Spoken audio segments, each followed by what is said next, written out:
Ah, bah, je suis content de vous retrouver parce que j'adore, j'affectionne tout particulièrement cette série de vidéos, La vraie histoire d'eux. Et en l'occurrence, Inès, on se retrouve pour partager ta vraie histoire, la vraie histoire d'Inès Béraud que nous allons échanger avec ma communauté.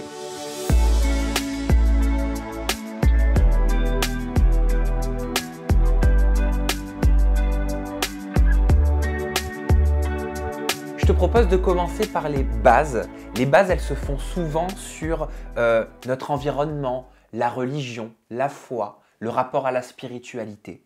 J'aimerais que tu me parles un petit peu de cet aspect de ta vie. J'ai pas de religion, donc je ne pratique pas de religion. Moi, j'ai toujours un peu vécu au jour le jour. J'ai cette devise, je crois qu'en ce que je vois. Donc c'est vrai que j'ai une relation particulière avec les religions, etc. Parce que je trouve ça des fois un peu surhumain. Je me dis, est-ce que ça existe vraiment? Comment c'est possible qu'il y ait plusieurs religions? Comment ça peut être une vérité en plusieurs vérités selon... Voilà, parce que chacun pratique sa religion. Donc c'est assez flou pour moi. Donc c'est vrai que je trouve que les gens se servent de la religion. Avec tout le respect que je dois aux religieux, je juge pas, mais pour moi, je trouve que c'est une manière aussi d'être dans le droit chemin. Se servir de ça pour me dire, voilà, je suis dans le droit chemin, j'ai besoin de m'attacher à quelque chose pour être une bonne personne. Et en fait, moi, ça me dérange un peu parce que soit on est une bonne personne, soit on ne l'est pas. Soit on fait… Ce que tu veux dire, c'est qu'on n'a pas forcément besoin pour toi d'avoir une religion pour être quelqu'un de bien. Voilà, pour moi, pour être quelqu'un de bien, on n'a pas besoin de… Pour moi, la religion, c'est l'amour, c'est la paix. C'est quelque chose qui nous apaise. C'est sûr que c'est quelque chose qui peut aider les gens à peut-être être moins perdus dans leur vie, à se rattacher à quelque chose. C'est beau d'un côté, mais de l'autre, ça me perturbe juste parce que il faut savoir être une bonne personne, être… bon sans forcément ça. Oui, je vois ce que tu veux dire. Ça s'entend. Tu vois ce que je veux dire? Ça s'entend. Ça, c'est ma philosophie. Après, c'est ton opinion. C'est mon opinion. Voilà. Tu as des origines, Inès? Je suis française, déjà de 1. Mon père est sicilien, d'origine sicilienne. Et du côté de ma mère aussi, ils sont d'origine italien. Donc je pense après il y a d'autres origines, etc. Mais si je commence à rentrer là-dedans. Mais je pense que mon teint, le fait que je sois une brune, vient de l'Italie. Tu es méditerranéenne. Voilà. Dans quel cadre est-ce que tu as grandi? Dans quel environnement familial? Alors, moi, ma mère, donc mes parents m'ont eu très jeune. Ils avaient 19 ans quand ils m'ont eu, donc très très jeune. Ma mère était une femme prête, déterminée. Ma mère n'est pas du tout quelqu'un qui sortait en boîte, qui s'amusait, etc. Elle n'a pas vécu ce monde-là du tout. Donc c'est ce qu'elle voulait dans la vie. Mon père, je pense, un peu moins prêt, un peu moins sûr de lui, encore vraiment jeune dans sa tête, envie de vivre, je pense, de profiter de la vie. Après, on a chacun notre manière de profiter de la vie. Donc, j'ai vécu dans l'environnement plutôt de ma mère. Mon père vivait donc chez ma grand-mère. Donc, chez ma grand-mère, c'était un peu la fête, quoi. Hein. Il y avait donc mes arrière-grands-parents qui vivaient dans la maison, plus mes grands-parents, plus ma mère avec ses sœurs, le copain des sœurs, le copain de ma mère.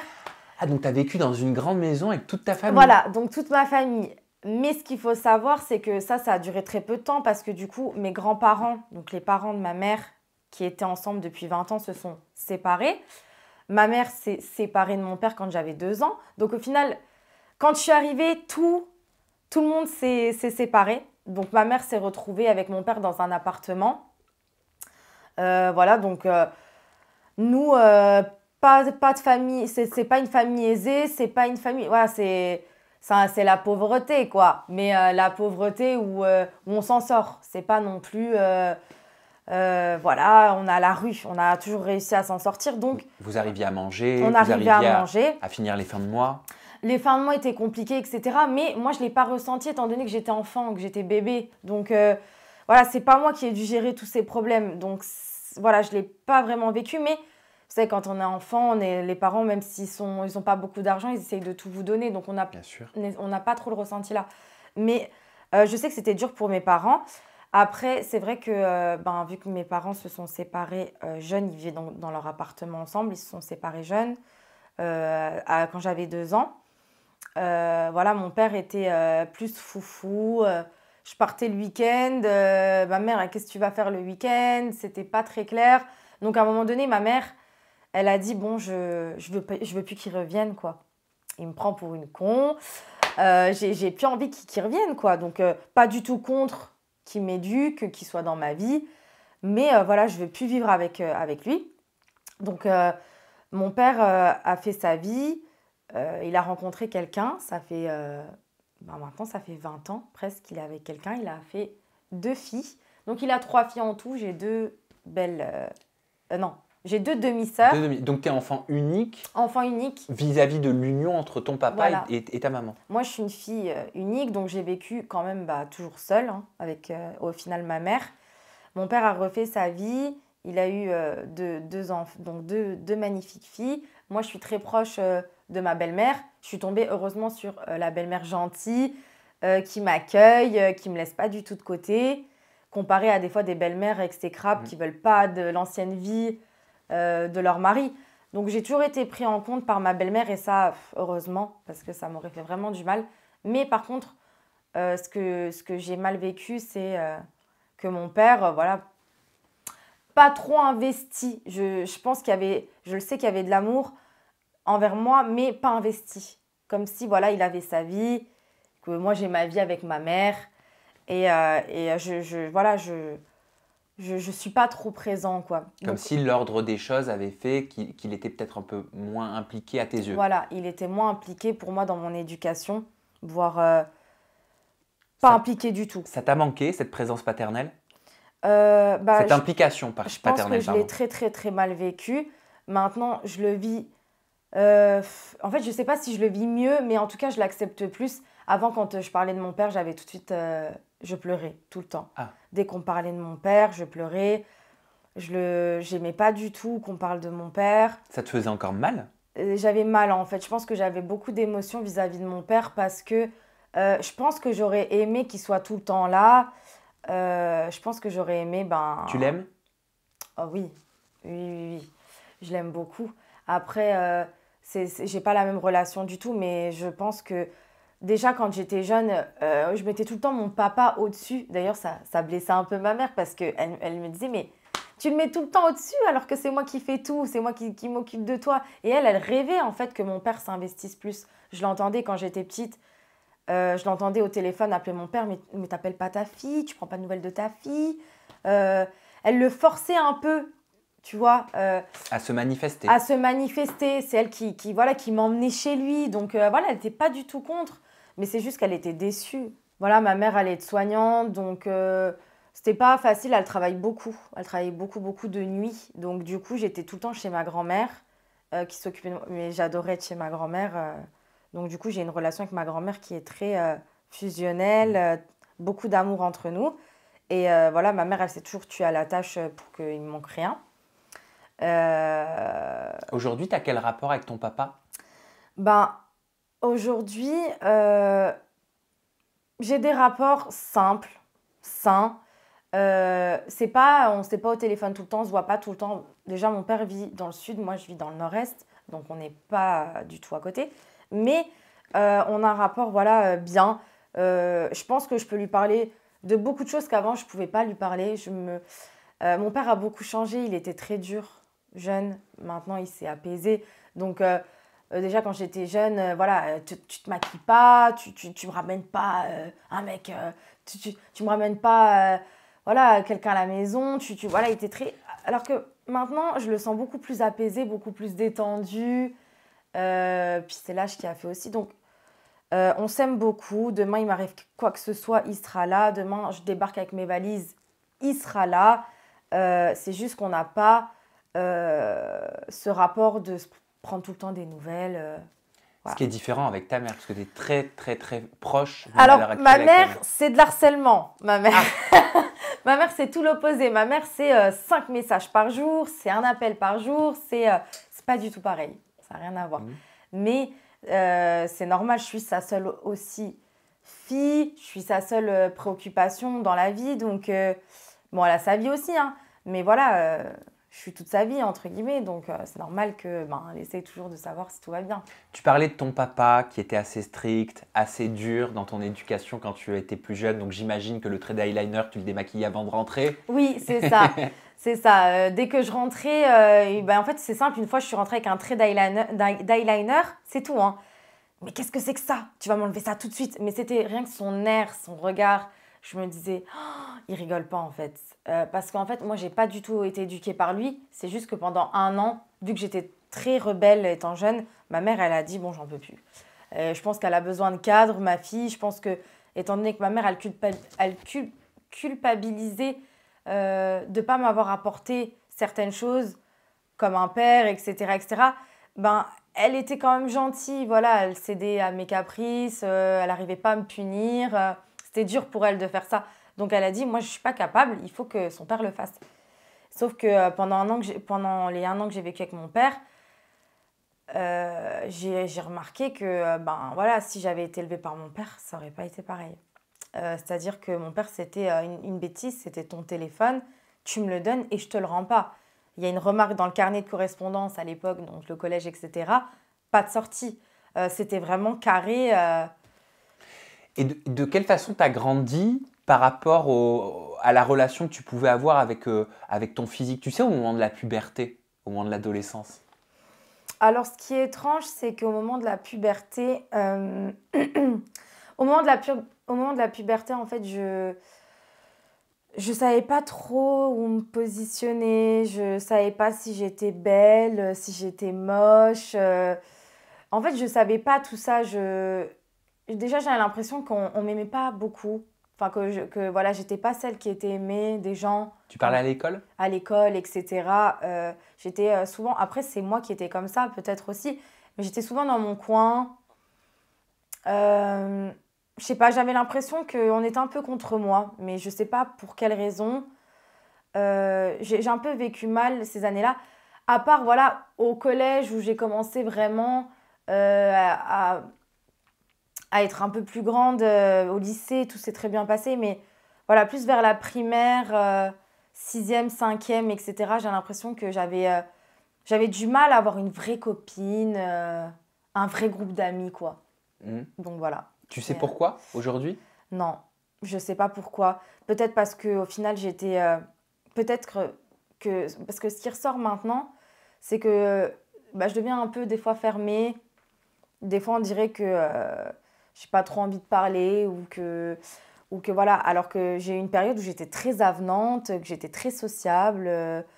Voilà. Et je me dis peut-être que j'étais comme ça étant jeune. Peut-être que je paraissais plutôt fermée. Peut-être on n'acceptait pas qui j'étais. C'est vrai que j'étais aussi une fille qui ne se laissait pas faire non plus. Est-ce que j'étais différente? Est-ce que j'avais des problèmes peut-être de comportement? Peut-être que je ne me voyais pas.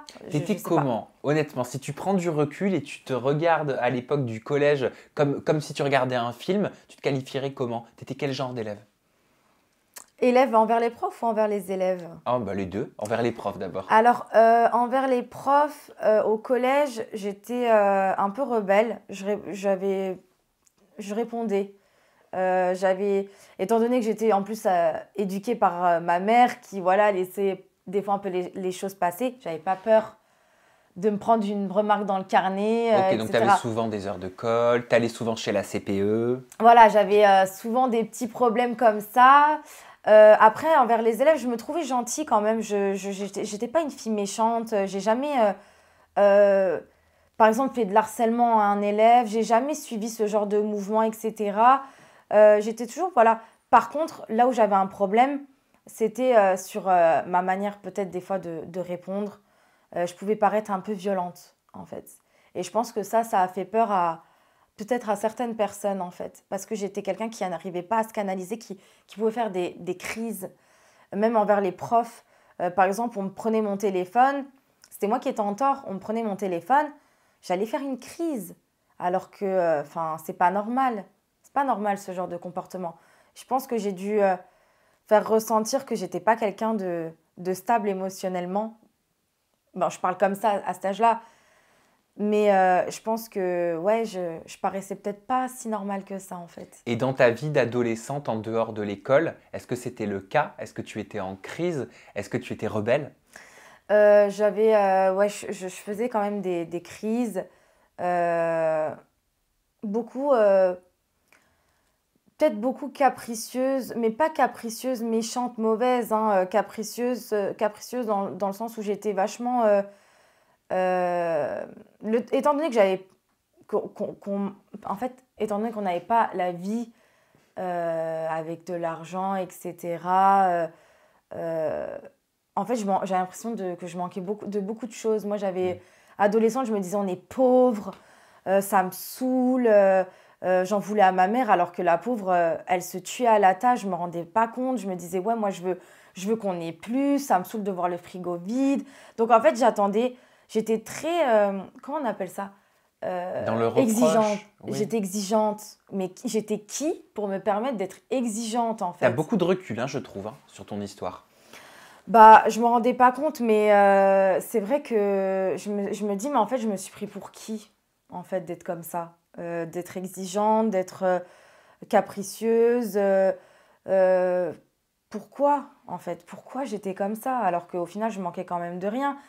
Mais j'étais pas mauvaise, hein. Vraiment, j'étais pas mauvaise. J'en doute pas. C'est juste que je me rendais pas compte que je pouvais paraître, bah, des fois méchante, en fait, envers ma mère. Par contre, avec mes amis, j'étais pas comme ça. C'est souvent le cas. Avec mes amis, j'étais pas comme ça. J'adorais accueillir à la maison. Voilà, on n'avait pas beaucoup, mais on se partageait. Voilà, on était heureux, quoi. On était bien, on vivait, on était souvent dehors, on se promenait, on faisait tout.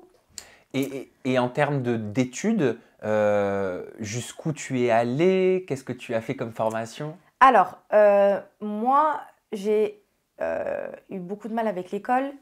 J'avais la phobie d'y aller. Pour me sortir du lit, c'était très, très dur. Alors, pour autant, euh, voilà, l'école, ça allait en soi. Surtout au lycée. Au lycée, franchement, pas de problème avec les professeurs. J'étais très respectueuse. Justement, j'aimais pas qu'on parle mal aux professeurs. Euh, on pouvait bavarder, etc. Mais manquer de respect dans le sens où mal répondre ou machin, ça, je le faisais plus déjà. J'avais beaucoup changé le respect des grandes personnes, des plus vieux, etc. Mais euh, le lycée, franchement, c'était grave cool. Mais quand même, c'était le fait, voilà, de rester sur ma chaise. Ça m'intéressait pas, c'était horrible à vivre. Sauf, bizarrement, l'histoire géo, où c'était des sujets pour moi qui m'intéressaient, ou la philosophie ou quoi. Mais tout ce qui était maths, français, co-droit, moi j'ai fait un bac STMG, donc malgré qu'on critique les STMG, on fait du droit, on fait de l'économie, on fait de la philo, on fait du français, on fait quand même pas mal de matières qu'il y a dans les bacs généraux. Donc c'est ça que j'aimais, c'était pas l'attente de grandes études, mais on avait les bases quand même, on étudiait les bases, il y avait du travail à faire à la maison, il y avait des dossiers à faire. J'ai fait un STMG commerce, donc c'était vraiment tout ce qui me plaisait. J'ai loupé mon bac, le premier, donc même pas de rattrapage, hein, loupé. Et là, je me suis dit, bon, je vais refaire mon année, j'ai même pas réfléchi, je vais redoubler. Et là, j'ai passé mon année la plus sérieuse de ma vie à l'école. Donc j'ai travaillé, j'ai repassé mon bac, j'ai eu mon bac. Ensuite, j'ai fait 2 BTS. En fait, un que j'ai arrêté. Dans quel secteur? Donc, BTS MUC. Qu'est-ce que Donc, c'est?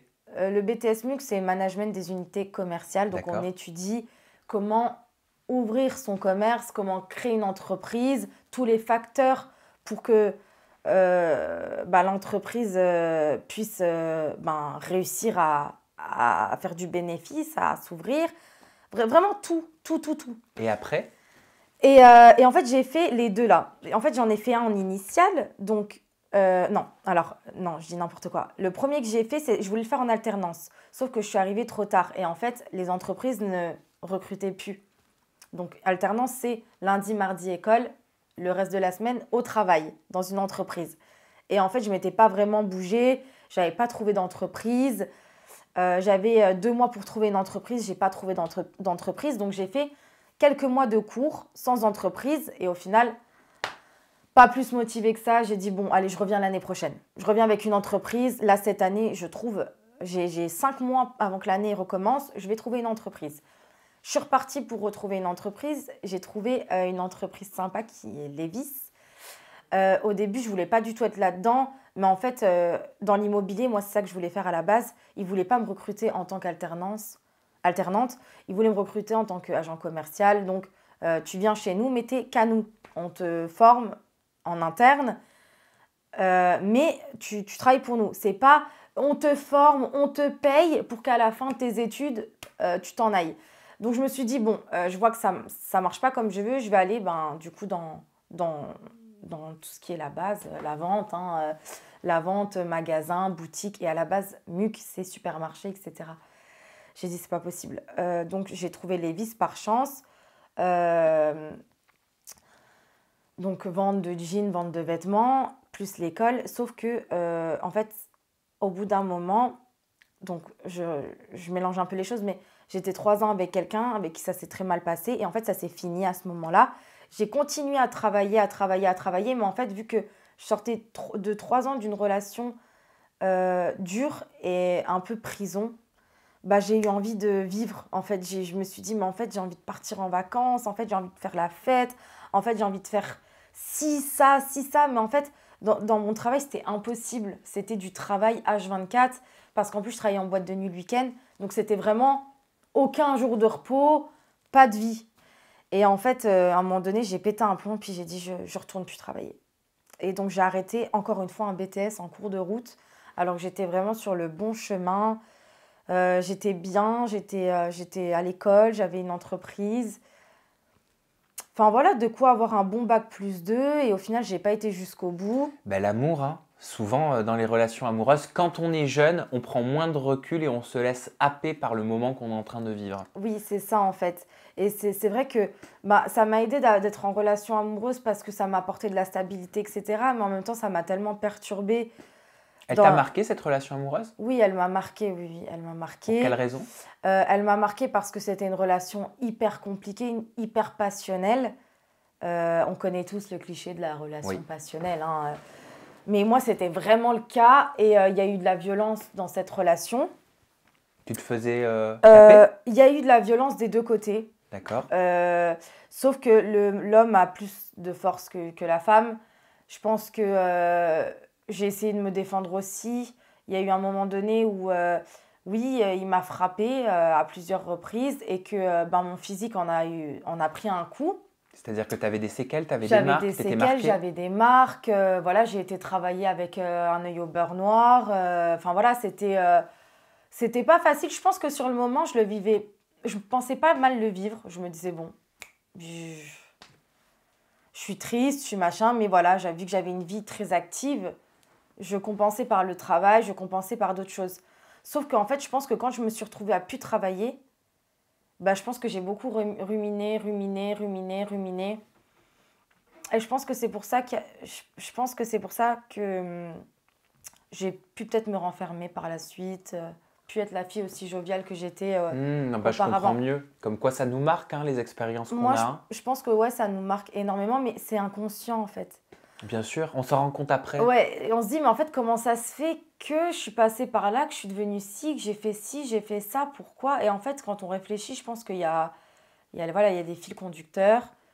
Après, voilà, j'ai eu des torts dans cette relation, mais au bout d'un moment, je vais pas me faire taper dessus, quoi. Même si moi, j'ai pu être violente à certains moments, c'est vrai.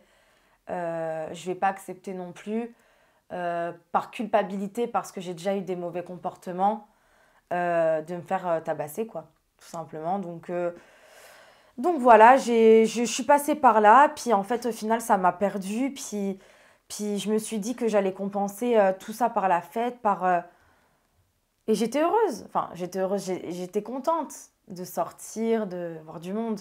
Mais au final, les études, ça m'aurait peut-être apporté beaucoup plus que les sorties, quoi. Je te propose d'en venir à tes goûts en matière de cosmétiques, d'habillement, de musique. Qu'est-ce que tu écoutes? Il y a quoi dans ta playlist? Alors, ma playlist, il y a vraiment de tout.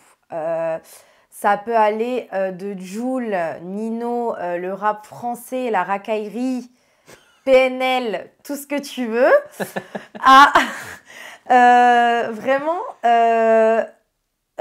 Edith Piaf, Céline Dion, Michel Polnareff, Claude François, Elvis Presley.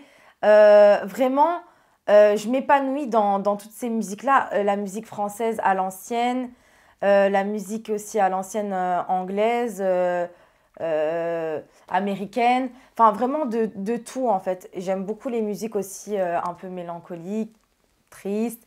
Ça peut être du Lana Del Rey, ça peut être du London Grammar, ça peut... Vraiment de tout, en fait. En termes de fringues, t'es éclectique aussi? Non, fringues, alors, fringues, je me casse pas la tête. Il n'y a pas de couleur, il n'y a pas de... C'est noir, blanc, voilà, parce qu'en fait, Sobre. c'est très sobre.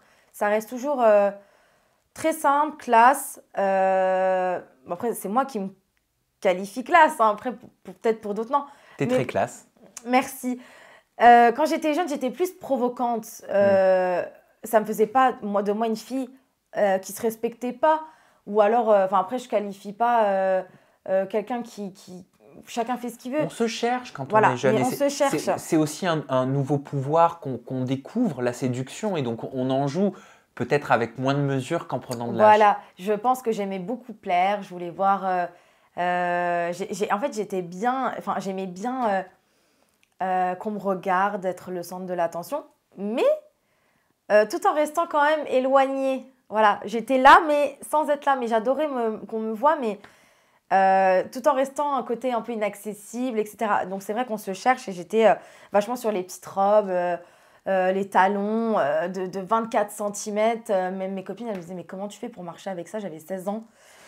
Et puis, alors après, avec le temps, voilà, j'ai changé et je me suis rendu compte que...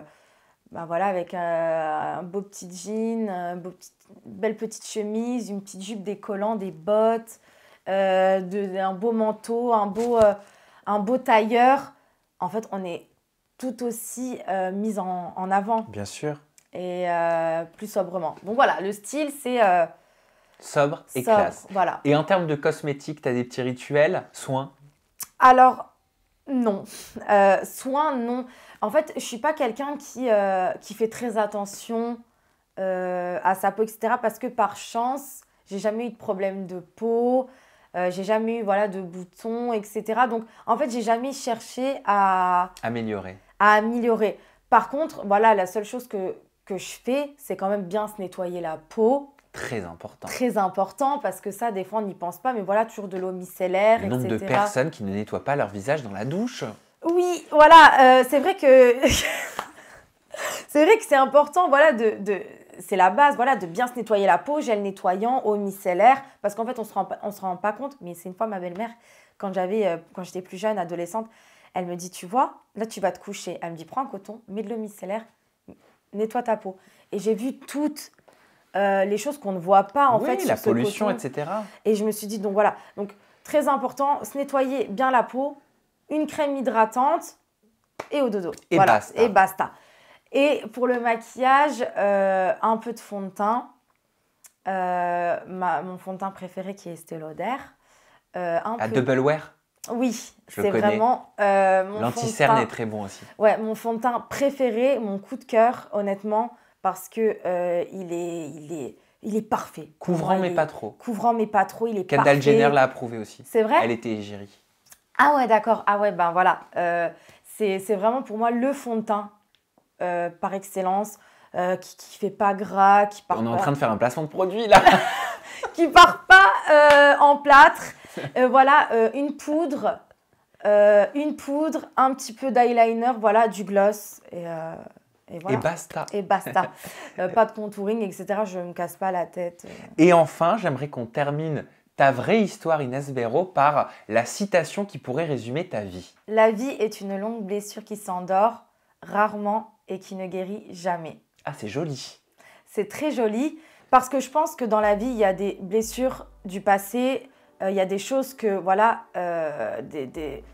des accidents, des choses qui peuvent nous arriver, voilà, on est obligé de vivre avec, des fois on part du mauvais pied. Donc voilà, c'est juste qu'on positive à chaque fois, on essaye de positiver, on essaye, mais il y a toujours des fois une rechute. C'est pour ça qu'on dit, voilà, il y a des moments où ça va pas. Mais on n'oublie pas, mais on avance. On n'oublie pas, mais on avance.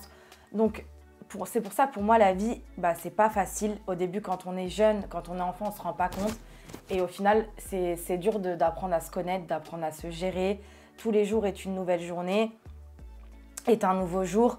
Tous les jours, c'est un nouveau combat avec nous-mêmes déjà. Et en plus, il y a tout le monde qui se rajoute autour. Donc, voilà, il faut apprendre à vivre. Tout simplement. Eh ben merci Inès Béraud. Merci à toi, Sam. On finira sur cette touche extrêmement positive. Moi j'adore cette série, les vraies histoires de C'est la vraiment vraie histoire intéressant, Sympa, c'est super cool. Ouais, ah, j'ai adoré découvrir ton histoire, je te connais beaucoup mieux aujourd'hui. En attendant, vous pouvez retrouver Inès Béraud sur son compte Instagram, c'est ines.sbéraud. Son compte Snap, c'est ines.sbéraud. Ça, c'est pour toutes les stories. Et puis on se retrouve très bientôt avec une nouvelle histoire, une vraie histoire d'influenceuse. À très bientôt. Au revoir, Prenez soin de vous.